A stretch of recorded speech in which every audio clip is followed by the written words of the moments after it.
প্রমাণ পেলে খুব তাড়াতাড়ি ব্যবস্থা গ্রহণ করবেন তাদের বিরুদ্ধে এবং খুব তাড়াতাড়ি তিনি পদক্ষেপ গ্রহণ করবে এই আশা আমরা অবশ্যই রাখবো।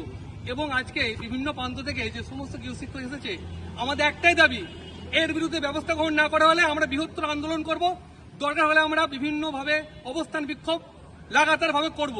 এটা হচ্ছে আমাদের মূল দাবি এবং আমরা আমাদের নির্দিষ্ট দাবি থেকে কোনোদিন সরে আসবো না। এই আন্দোলনে আমরা সর্বদা আছি বিগত 10 বছর ধরে এবং সেই আন্দোলন কিন্তু রাস্তায় আমরা আন্দোলন শুরু করব।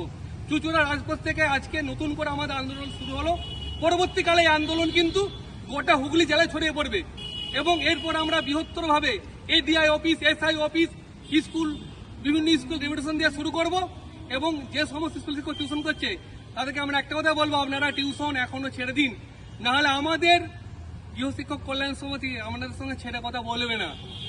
এটা হুগলি জেলা সভাপতি হিসাবে আমার এই সামান্য বক্তব্য রাখলাম।